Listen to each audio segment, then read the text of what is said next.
지난 9월 27일 대전의 인공위성 연구센터. 30명의 젊은 과학자들이 모인 연구실 안에는 숨소리조차 들리지 않는 팽팽한 긴장감이 흐르고 있었다. 지난 5년간 숱한 밤을 새우며 기다려온 시간이 눈앞에 펼쳐지려는 순간이었다. 같은 시간 러시아의 플레세츠크 우주기지에서는 한국 우주개발사의 새로운 획을 긋는 역사적인 순간이 숨가쁘게 다가오고 있었다.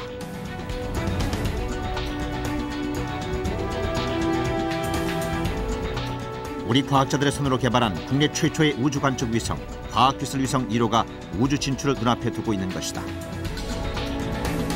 우리의 눈으로 우주를 바라보겠다는 젊은 과학자들의 집념은 과연 성공할 수 있을 것인가?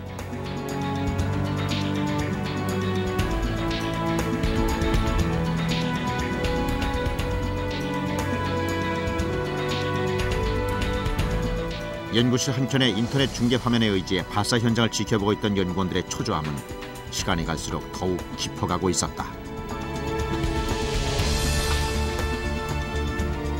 대전과 러시아를 잇는 긴장의 연속. 마침내 카운트다운이 시작됐다.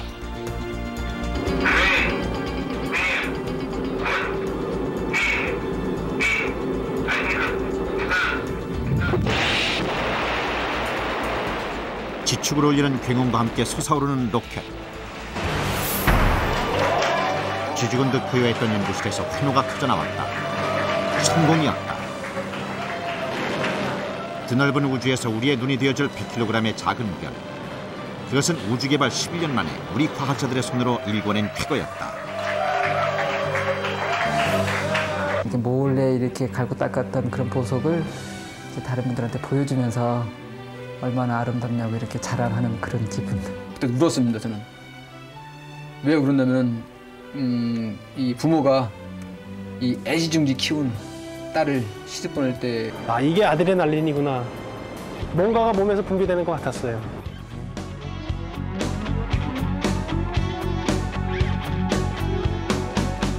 나의 과거는 어두웠지만 나의 과거는 힘이 들었지만 그러나 비가 내리면 그 비를 맞으며 눈이 내리면 두 팔을 벌릴 거야. 하는 거야.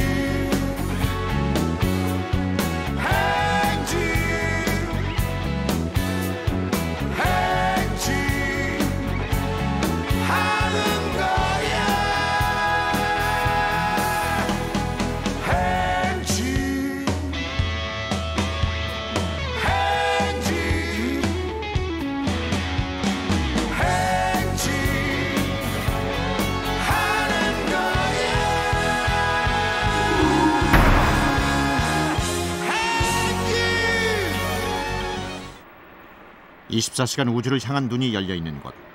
인공위성 연구센터. 국내 최초의 우주관측 위성인 과학기술위성 1호가 탄생한 곳이다. 연구원들의 하루 일과가 시작되는 지상국. 본격적인 가동에 앞서 위성의 건강과 교신 상태를 점검하는 작업이 한창이다. 발사 2달째를 넘기고 있지만 한시도 긴장을 늦출 순 없다. 버닝콜 PD가 계속되는데 잠깐만 한번 더 넣어볼게요.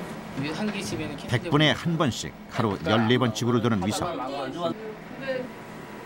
우리나라 상공을 통과하는 위성과 교신하는 횟수는 하루 4~5번 정도다. 오늘의 첫 번째 교신 시도. 긴장 속에 카운트다운이 시작된다. 5, 4, 3, 2, 1 시작했습니다. 드디어 위성이 교신 지점을 통과하는 순간. 기다렸다는 듯이 모니터에 교신 성공 신호가 뜬다. 고생했습니다. 고생하셨어요. 3.7m 안테나로 이제 위성을 송수신하는 게 좀 성능이 좀 약간 좀 떨어졌었어요. 그래서 지금 계속 튜닝 작업을 계속 해오고 있었는데 오늘 이제 잘 됐어요. 결과가. 또 한번 튜닝을 해보자고요. 건재함을 과시하며 순항을 거듭하고 있는 과학기술 위성 1호. 이번 프로젝트의 파트너로 참가한 미국의 연구원들도 과학기술 위성 1호의 성과를 높이 평가하고 있다. 이렇게 소형 위성에 이처럼 많은 기능이 있다는 것은 아주 드문 일입니다. 세계 어느 위성과도 다른 독특하고 특별한 위성입니다. 겨우 30명의 젊은 과학자들이 만들어낸 놀라운 성과. 오늘이 있기까지는 국산 인공위성 개발에 매달려온 이들의 줄기찬 노력이 있었다.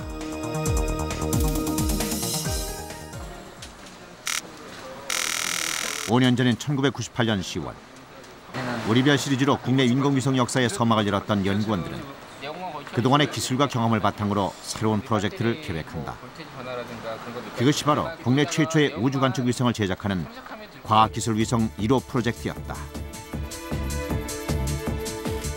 그때까지 우리나라가 보유하고 있는 7개의 위성이 모두 지구 관측이나 통신용 위성들이었다면 과학기술 위성 1호는 우주 관측 위성이다.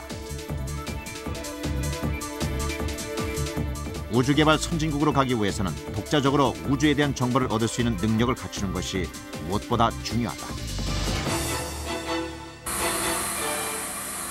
30명의 연구원들을 이끌고 프로젝트를 진두지휘한 사람이 바로 이현우 박사다.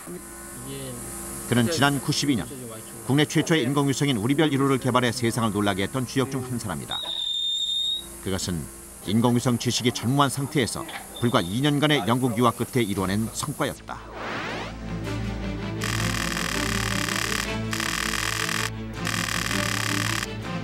그 당시만 해도 뭐 얘네들이 와서 뭐 알까 뭐 그런 별로 전혀 감추는 거 없었고 그냥 같이 계속 살았죠. 같이 뭐 재밌게.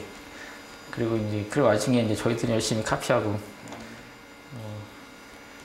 밤에 이제 보통 사람들 밤에서 있는 사람들 대부분 한국 사람들이었거든요. 그게 좀 지속되니까 이제 영국 사람들이 조금 이제 짜증을 냈죠. 왜 밤에 니들만 있냐 그래가지고. 근데 그런 거 아랑곳하지 않고. 이현우 박사와 함께 프로젝트를 이끌어온 또 한 사람의 주역, 강경인 선임 연구원. 94년 우리별 3호 개발 당시 인공위성 연구센터에 합류한 그는 국산 인공위성 개발에 남다른 의지를 가진 인물이었다.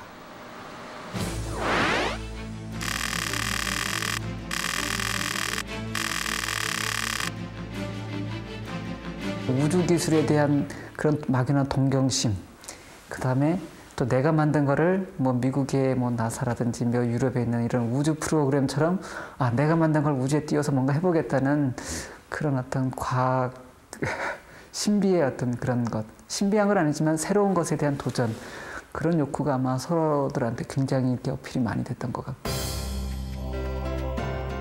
대한민국 위성 개발의 선구자인 30명의 연구원들.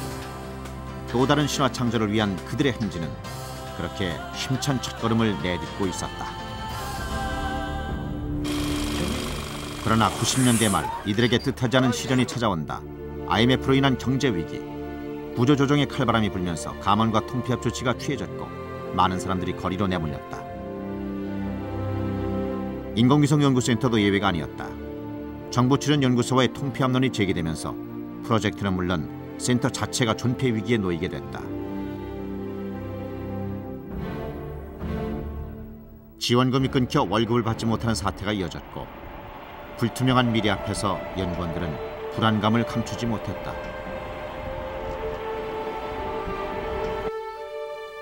과학기술원의 공식 조직표에도 오르지 못한 비상시 조직. 센터의 운명은 그야말로 풍전등화였다. 연구원들의 신분도 불안하기는 마찬가지다. 인공위성 연구센터의 최고참인 정성인 연구원. 위성의 회로 깊은 디자인에 있어서 자타가 공인하는 최고의 엔지니어지만 그의 공식적인 신분은 위촉연구원이다. 프로젝트에 따라 한 달 단위로 고용 계약을 맺어야 하는 계약직. 센터의 연구원들 대부분이 같은 처지다.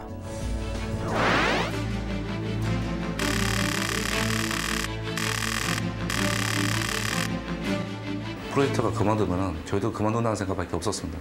그냥 자주가 있는 게 아니라 어떻게 보면 칼날 끝에서 서가지고 바람이 약간 불면 몸이 흔들거리다가 바람 좀 세게 불면 떨어지는 거지 않습니까? 그것처럼 저희도 칼날 위에서 항상 생각하고 있습니다. 지금도 마찬가지고. 불안정한 신분과 불투명한 미래가 가져온 결과는 참담했다. 연구원들의 대규모 이탈 사태가 벌어진 것이다. 무려 20명. 프로젝트 인력의 절반 이상이 센터를 그만두면서 10여 년간 쌓아온 인공위성 개발의 노하우와 팀워크는 한순간에 무너져 내렸다. 그리고 이제 막 날개를 펴려던 과학기술위성 1호 프로젝트 역시 중단될 위기에 처했다.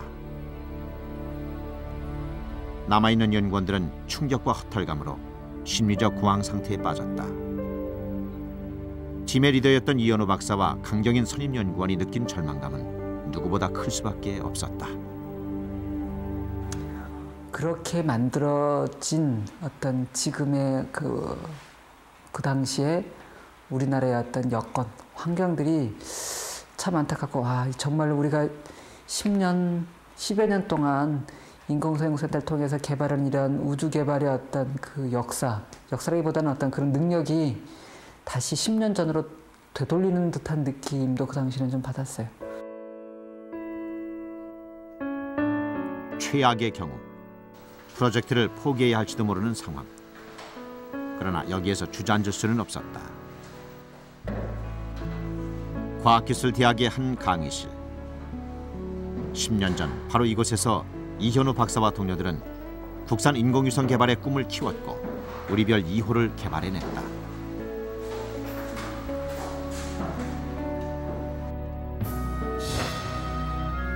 Unité feu. Allumage. 1992년 전 국민의 이목을 집중시켰던 국내 최초의 인공위성 우리별 1호의 발사.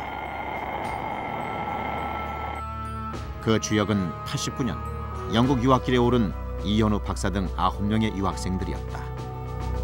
우주 개발의 불모지 한국. 백지 상태에서 출발한 유학생들은 밤낮없이 연구에 매달렸고 92년 국내 최초의 인공위성인 우리별 1호를 만들어냈다. 그리고 이듬해인 93년 대학의 강의실을 빌려 초라하게 꾸민 연구실에서 우리별 2호가 탄생했다. 불과 3년이라는 짧은 유학 경험을 바탕으로 만들어낸 놀라운 성과였다. 온갖 어려움을 딛고 탄생한 우리별 시리즈. 그것은 젊은 과학자들의 열정이 이루어낸 신화였다.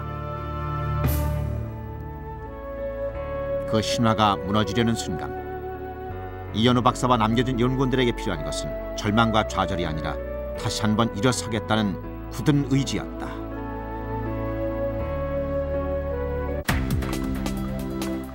대규모 이탈 사태가 일어난 직후인 2000년 여름, 인공위성 연구센터는 신규 인력 모집 계획을 발표했다. 이현우 박사를 중심으로 한 연구원들은 너나 할 것 없이 인재를 찾는 일에 힘을 쏟았다. 인터넷과 각종 게시판을 통해 모집 공고를 내고 졸업생들을 대상으로 취업을 권유하러 나서는 일도 마다하지 않았다.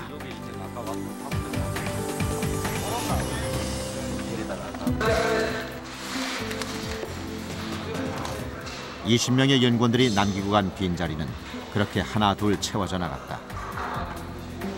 혼란스러운 분위기와 연구원들의 이탈로 거의 1년 가까이 손을 놓다시피 했던 프로젝트도 다시 활기를 띠기 시작했다.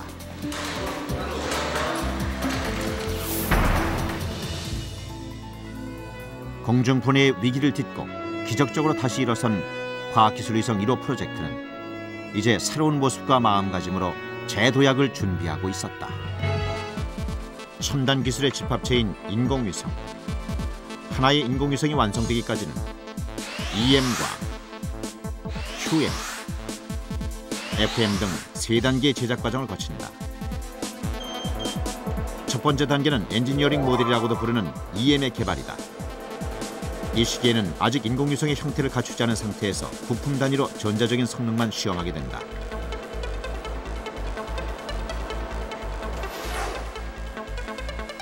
제2단계에서는 각 부품 단위를 모아 인공위성 형태로 조립하는 QM을 제작한다. QM은 인공위성의 전반적인 성능을 시험하고 인증받는 단계로 인증 모델이라고도 부른다. 2단계에서 인증받은 데이터를 바탕으로 최종 조립되는 것이 바로 FM, 즉 발사 모델이다. 2000년 봄의 대규모 인력 이탈 사태로 연구원들은 프로젝트에 착수한 지 1년이나 지난 뒤에야 본격적인 개발에 들어갔다. 시작은 늦었지만 개발은 순조롭게 진행됐고 연구원들은 기한 내에 프로젝트를 마치기 위해 최선을 다하고 있었다.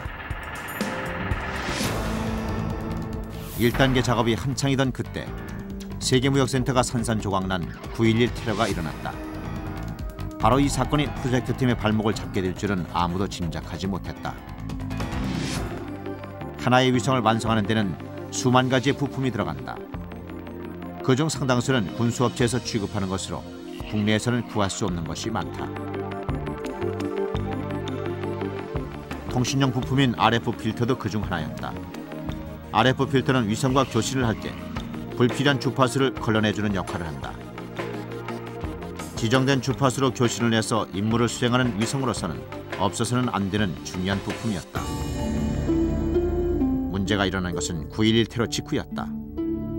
미국의 부품업체에서 날아온 한 통의 메일. 이미 몇 달 전에 주문한 RF 필터를 보내줄 수 없다는 내용이었다.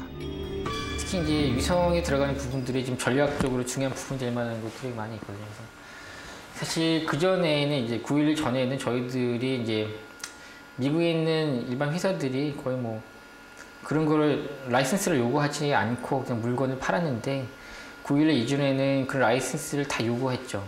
그러니까 그냥 보기에는 이것까지 라이센스 요구를 뭐 할까 하는 거 그 정도의 부품 같은 경우도 그거 없으면 안 판다고 얘기를 하고 있었죠.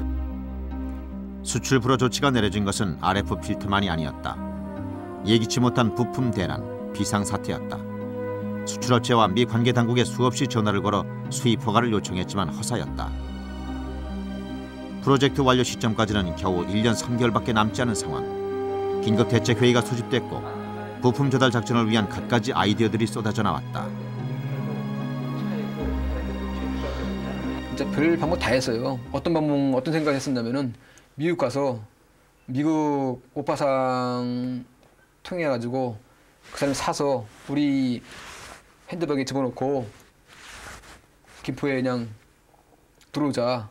그러다 걸리면 이제 그 밀수로 이제 걸리겠지만은 심지어 그런 생각까지 했었습니다. 위성 개발 일정은 정해져 있지 부품 문제 안 들어오지. 며칠째 계속된 마라톤 회의. 그러나 뾰족한 해결 방법은 나오지 않았다. 프로젝트 팀이 일대 혼란에 빠져 있을 무렵 강경인 선임연구원은 위성 개발 파트너인 미국 UC 버클리 대학에 한 통의 메일을 보냈다. 총괄 선임연구원으로서 부품 문제를 하루빨리 해결해야 했던 그가 고심 끝에 생각해낸 방법이었다.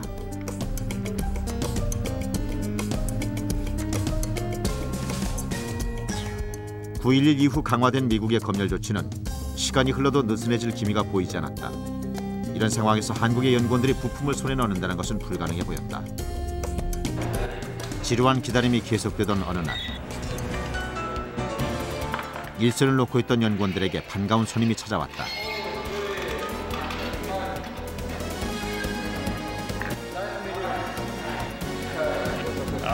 미국 버클리 대학의 제리 에델스타인 박사였다. 그가 가져온 트렁크 안에는 몇 달째 연구원들의 애를 태웠던 수출 불허 부품들이 들어있었다. UC 버클리 이름으로 부품을 구입해달라고 한 강경인 선임 연구원의 메일 덕분이었다. 부품 대란으로 잠시 주춤했던 과학기술위성 1호 프로젝트는 다시 활기를 띠기 시작했고 연구원들의 쉼없는 행진이 계속됐다. 그리고 2001년 11월 마침내 1단계 제작이 완료됐다.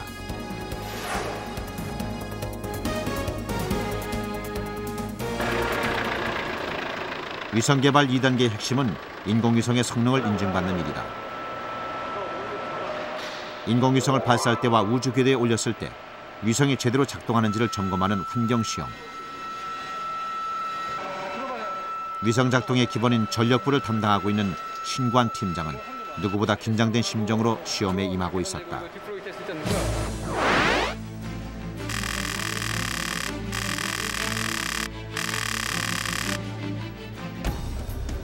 실제 우주 공간보다 더 가혹한 조건에서 진행되는 환경 시험. 이 시험을 통과해야 비로소 2단계 작업이 마무리된다. 충격 테스트 등 3단계 시험을 마친 뒤 최종 테스트에 들어간 2단계 모델. 결과는 성공적이었다. 이렇게 해서 2002년 6월 과학기술위성 1호의 2단계 개발 작업도 무사히 마무리됐다. 이제 남은 것은 3단계인 발사 모델 조립뿐이었다. 전력팀의 신관 팀장과 팀원들은 위성에 들어갈 회로기판 조립 작업을 진행 중이었다. 조립이 끝나고 최종적으로 코팅제를 바르는 단계. 회로기판에 이물질이 끼는 것을 막고 외부 충격에도 부품이 떨어져 나가지 않도록 특수 용액을 발라 고정시키는 작업이다. 이번 작업에는 기존에 쓰던 제품이 아닌 새로운 코팅제가 사용됐다. 코팅 작업이 끝난 뒤에는 건조를 위해 200도씨의 오븐에 넣고 2시간 정도 기판을 구워낸다. 그러나 오븐을 열고 회로기판을 꺼내던 연구원의 입에서는 믿기지 않는 소리가 흘러나왔다. 이거 흐르는데? 수련이 잘못된 것 같아 이거. 아직 들고 뒀어요. 코팅제가 흘러내려 엉망이 된 회로기판. 전체 회로기판 중 30%가 이런 상태였다. 위성이란 그 제품 FM에서는 단 하나밖에 없습니다. 그 하나가 실패가 되게 되면 위성 발사를 못 하거든요. 또 실패를 하게 되면은 이제 그 담당자는 이제 결국은 이제 보따리 쓰고 나가야 될 상황이니까는. 신관 팀장과 팀원들은 비상체제에 돌입했다. 자신들의 실수로 위성 개발 일정에 차질을 빚을 수는 없는 일이었다. 코팅제가 흘러내린 가장 큰 이유는 배합률이 잘못됐기 때문이었다. 미세한 양에도 민감한 화학 반응을 일으키는 코팅제. 팀원들은 정확한 배합률을 알아내기 위해 0.1g 단위로 배합률을 바꿔가며 수십 수백 번의 테스트를 해야 했다.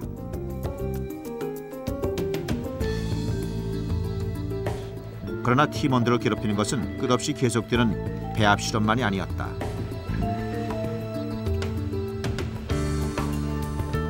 벤젠 등의 유독물질이 함유된 코팅제는 반드시 전용 환기구가 설치된 곳에서 다뤄야 한다. 그러나 팀원들에겐 그런 여유를 부릴 만한 시간이 없었다.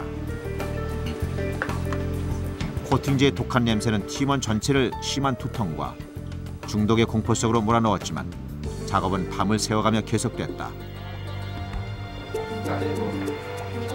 당시 이들의 머릿속에는 오로지 제 시간의 위성을 개발해내야 한다는 생각뿐이었다.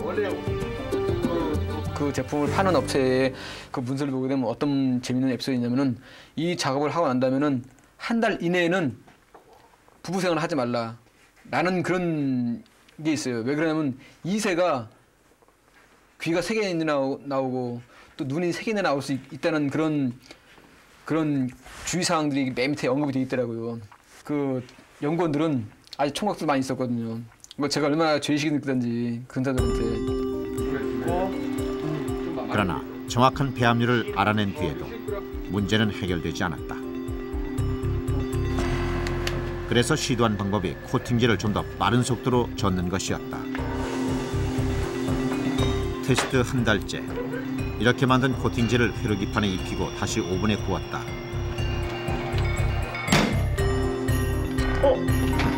선생님 보세요. 안 흘러. 결과는 성공이었다.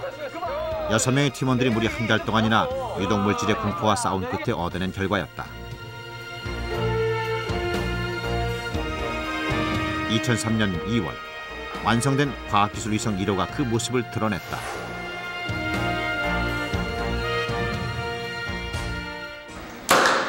(5년간의) 개발 기간 동안 프로젝트 팀에게는 기쁨의 순간보다 실패와 좌절, 두려움의 순간이 더 많았다.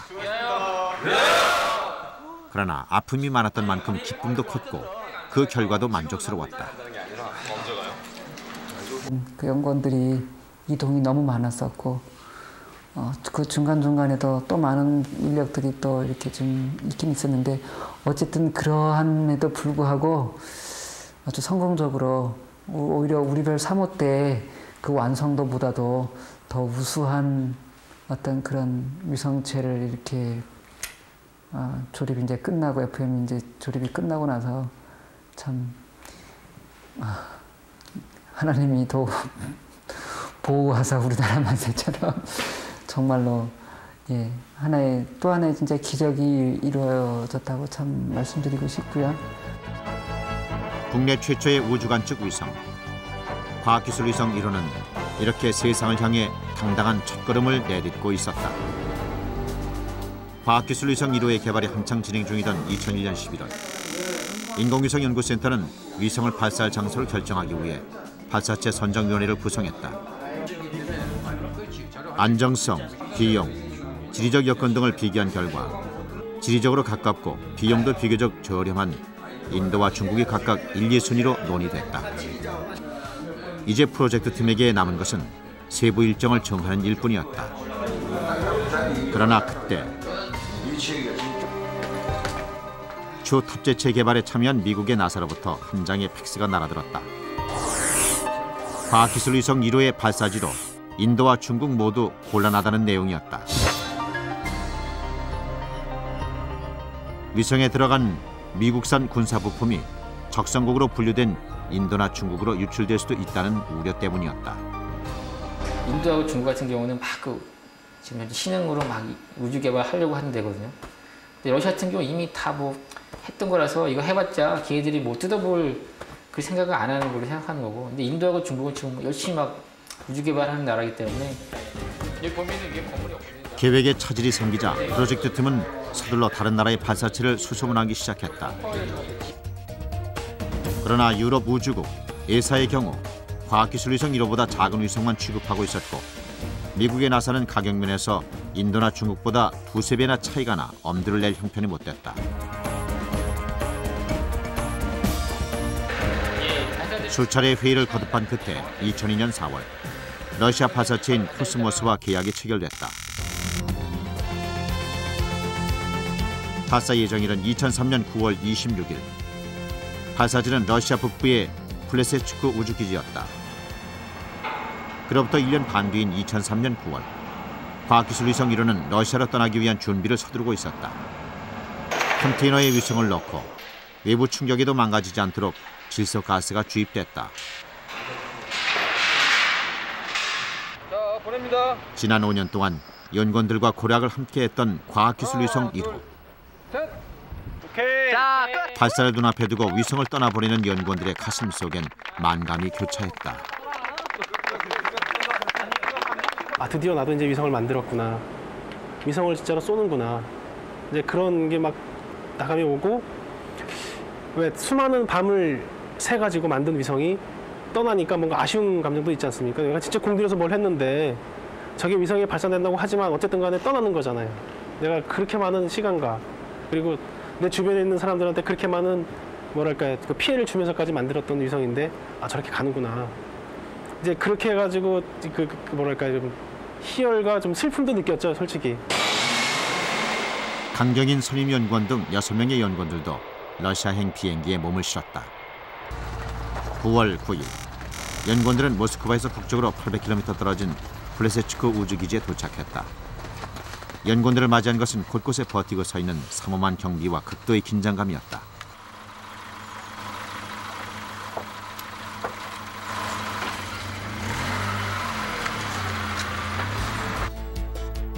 세계에서 가장 보안이 심한 군사시설물 중 하나인 플레세츠크 우주기지.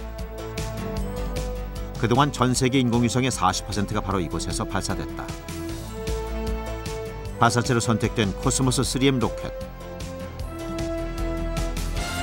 앞으로 17일 후 과학기술 위성 1호는 바로 이 로켓에 실려 우주로 쏘아 올려질 것이다. 현지에 파견된 연구원들은 잠시도 긴장을 늦추지 않았다. 위성이 최적의 상태를 유지하도록 2주일에 걸쳐 점검 작업에 매달렸다. 다행히 위성의 상태는 최상이었고 이제 남은 것은 며칠 앞으로 다가온 발사 순간을 기다리는 일뿐이었다. 그러나 발사 예정일이었던 9월 26일 인공위성 연구센터에는 러시아로부터 긴급 통보가 전해졌다. 로켓의 연료주의 밸브 고장으로 발사가 미뤄졌다는 전화였다. 연구원들의 얼굴엔 또다시 위기의 그림자가 드리우고 있었다. 다른 문제보다도 연료 계통에 문제가 생기면 통상적으로 뭐 하루 이틀 늦어지는 게 아니라 보통 뭐 2, 3주 걸리는 건 예사고 심지어는 뭐 다른 로켓으로 교체를 해야 되는 상황까지도 발생할 수 있다고들 뭐 얘기들을 하시거든요. 참 고민이 많이 됐습니다. 문제는 일정이 연기되는 것뿐만이 아니었다. 일반적으로 로켓을 발사할 때는 연료 유출로 인한 대형 폭발 사고가 빈번하다. 이것 플레세츠크에서도 몇 년 전 발사체 폭발로 50여 명이 사망한 사고가 있었다.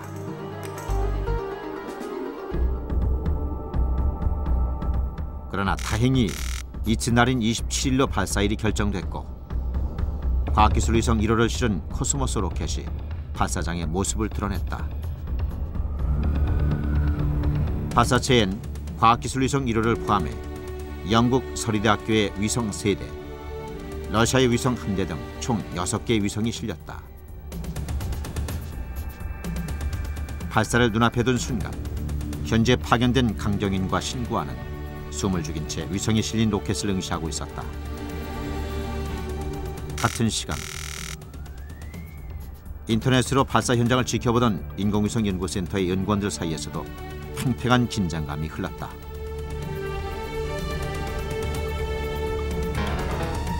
카운트다운 직전의 몇 초가 수십 년의 세월처럼 느껴지는 순간이었다.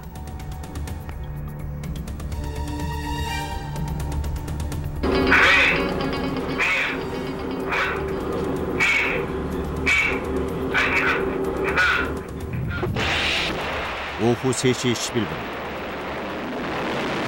마침내 붉은 불꽃을 내뿜으며 로켓이 솟아올랐다. 성공이었다. 국내 최초의 우주관측 위성인 과학기술 위성 1호를 실은 로켓은 순식간에 우주 저편으로 사라져갔다. 5년을 기다려온 순간 연구원들은 환호와 포옹으로 감격의 순간을 만끽했다. 이 애지중지 키운 딸을 시집 보낼 때 예식장에서 눈물을 흘리지 않습니까? 그와 같이 똑같은 저도 감정을 느꼈습니다. 왜냐면 EM부터 QM, FM 단계 여러 가지 조금 전에도 말씀드렸다시피 여러분들이 많이 있지 않습니까? 독가스 먹으면서 뭐 30일 동안에 뭐 그런 독가스 먹은 경험, QM에서 2번 실패해서 뭐 그런 어른들 이런 것들을 다 거치고 난 다음에 그런 상황들 순간 로켓이 발사되면서 시뻘건 불을 푹 뿜어낼 때 그때 제 눈에서는 눈물이 흘러내고 로켓은 불을 내뿜고 올라가는. 그날 밤 인공위성 연구센터의 지상국으로 연구원들이 하나둘 모여들기 시작했다. 밤 10시경에 있을 첫 번째 교신 시도의 결과를 지켜보기 위해서였다. 과학기술 위성 1호와의 교신을 책임지고 있는 것은 통신팀의 이상현 연구원이었다.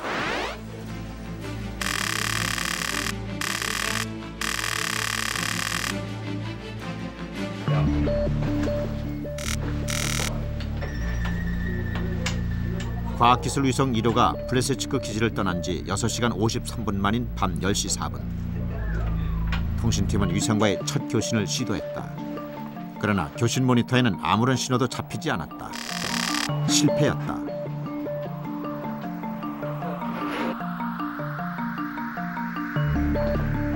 수십 번의 시험을 거친 연구원들로서는 생각지도 못한 위기였다. 워낙 그때 시험을 많이 해봤던 시스템이기 때문에 도저히 저희들이 안 된다는 거를 상상을 못했죠. 워낙 지상에서 한 번도 안 된 적이 없었고, 그래서 이거는 무조건 된다는 생각으로 일단은 뭐 마음 편하게 지켜보고 있었는데, 뭐 믿었던 게 딱 믿었던 걸 발전시키는 그런 꼭 결과죠. 그러나 그 후에도 위성은 묵묵부답이었다.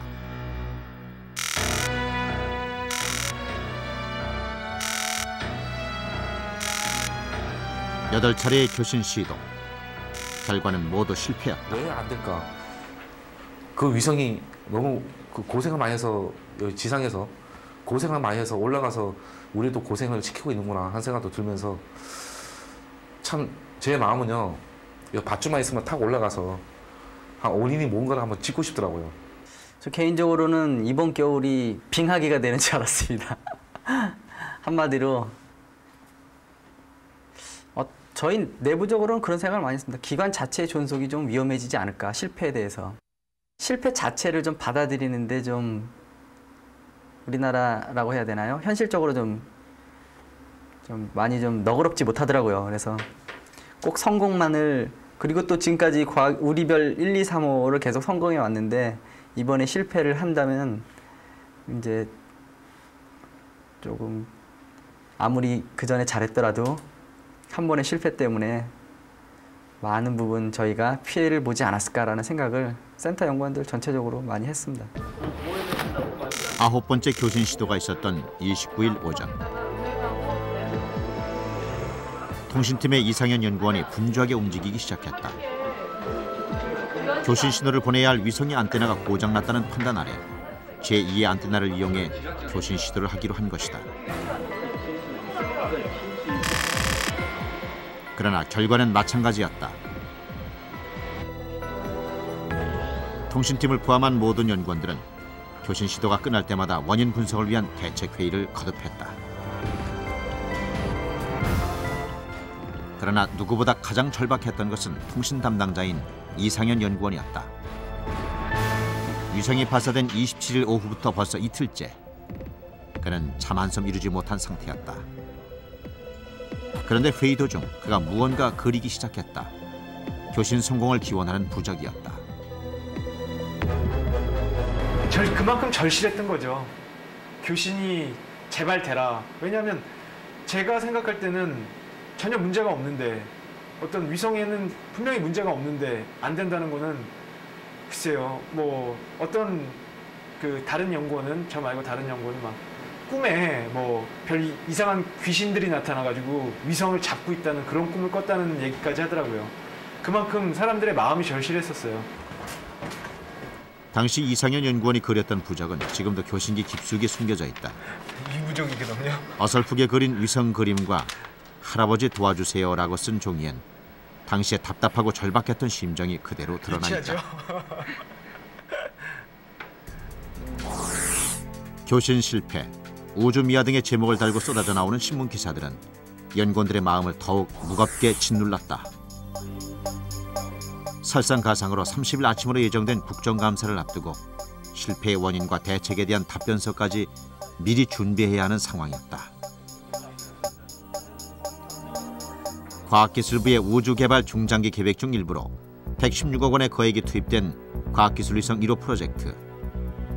만에 하나 실패가 확정된다면 국내 우주개발 계획에도 큰 차질을 빚을 수 있는 중대한 문제였다. 그날 밤 프로젝트 매니저인 이현우 박사는 급히 수화기를 집어들었다. 자신이 유학했던 영국의 서리대학에 거는 전화였다. 이 박사는 27일 러시아에서 과학기술위성 1호와 함께 발사된 서리대학 위성들의 위치를 알려달라고 요청했다. 이제 위성에서 이제 정보를 못 받다 보니까 어떤 게 우리 건지 좀 알기가 쉽지가 않았죠.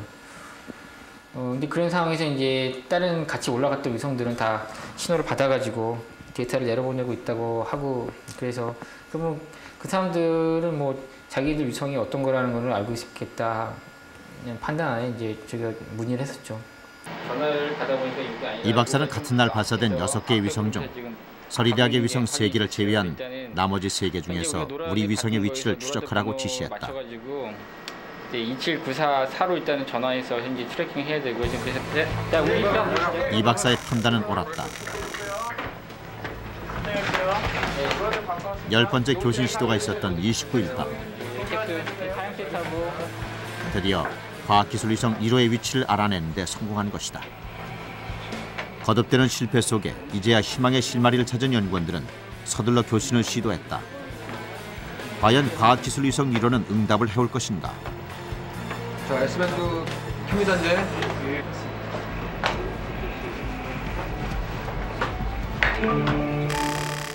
그러나 연구원들의 기대는 이번에도 여지없이 무너졌다. 10번의 교신 실패. 온갖 위기와 고비를 헤치고 달려온 지난 5년간의 땀과 눈물이 정말 이대로 끝나는 것일까? 연구원들은 깊은 절망에 빠져들었다. 통신팀의 이상현 연구원이 긴급 아이디어를 내놓은 것은 바로 그때였다. 지금까지 쓰던 주파수가 아닌 변칙 주파수를 써보자는 것이었다. 위성마다 고유 주파수가 지정돼 있는 상황에서 그것은 일종의 편법이었다. 위성이 살아있다 안 살아있다라는 걸 빨리 판단을 했어야 됐기 때문에 지금 뭐 어떤 외부 기관으로부터 너네들 법에 접촉되는 행위를 왜 하느냐라는 그런 불만을 듣는 건 저희한테는 그 순간에는 문제가 되지가 않았어요. 9월 29일 밤 11시 19분. 이날의 교실은 이번이 마지막이었다. 이 시간을 놓치면 또 하루가 지나고 위성은 3일째 교신불능 상태가 된다. 연구원들의 긴장과 초조함은 이미 극에 달해 있었다. 과학기술위성 1호가 우리나라 상공을 지나가는 순간 교신 모니터를 지켜보던 연구원의 눈이 번뜩였다. 평행선을 달리던 모니터에 나타난 뚜렷한 변화. 교신 신호였다. 찾았다! 이틀 밤을 꼬박 새우며 기다렸던 바로 그 외침. 연구원들은 몇 번이고 계기판을 다시 확인했다. 예, 맞습니다. 여기 텔레미팅도 나와요. 그리고 마침내 과학기술위성 1호로부터의 응답을 확인하는 순간 오랜 침묵을 깨고 환호성이 터져나왔다. 10전 11기의 기적 같은 교신 성공. 위성이 플랫을 치고 기지를 떠난 그 시간부터 정확히 56시간 7분 만의 일이었다. 지옥 같은 기다림의 끝에서 그들을 기다리고 있었던 것은 눈물과 환희의 순간이었다. 집 잃어버린 비아를 뭐 찾았다 어쨌다 거기에 맞아 이거 이렇게 잘 돼야 되는 건데 왜 안 됐지? 이게 정상인데 사실은 그런 쪽에서 찾았다는 어떤 그런 게 아마 좀 컸던 것 같고요. 내가 통신 개발할 수 있는 그 담당자 계열에 나도 이제 들었구나 라는 생각을 하니까 뭐 정말 무서운 게 없더라고요. 꿈을 참 이루 말할 수가 없었고요. 또 일단은 그동안에 저희들이 안고 있었던 그게 뭐 최악의 상황이지 않을까 하는 거에서 일단 벗어났다는 거에 대한 심적인 난도가 애 낳는 것만큼 기쁜 것 같아요. 애 그 낳고 나서의 그 기쁨 있잖아. 애를 봤을 때 기쁨. 개발 기간 5년, 참여 인원 30여 명, 116억 9천만 원에 달하는 개발 비용. 우리 손으로 우주 관측 위성을 만들겠다는 집념 하나로 시작된 과학기술위성 1호 프로젝트. 계약직이라는 불안정한 신분과 개발 과정에서 닥친 수많은 위기를 넘어 그들은 이제 또 하나의 신화를 창조했다. 어려운 고비고비마다 그들을 다시 일으켜 세워 전진하게 한 것은 너른 우주에 대한 뜨거운 열정과 투지였다.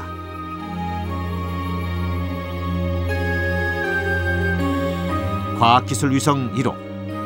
그것은 우주시대로 달려가는 과학한국의 새로운 자존심이다.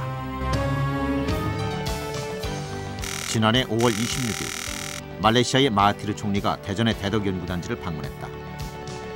마하티르 총리가 가장 큰 관심을 보인 것은 지난 11년간 인공위성 연구센터가 쌓아온 인공위성 개발 기술이었다. 이러한 관심은 현재 말레이시아, 싱가포르과 200억 원 상당의 위성 개발 계약을 체결, 본격적인 위성 수출 시대를 연 것이다. 우리 말레이시아도 한국과 같이 소규모로 시작해 더 큰 규모의 우주 산업으로 나아가고자 합니다. 그러니까 말레이시아의 우주 개발에 있어 한국은 훌륭한 파트너이자 모델인 것입니다.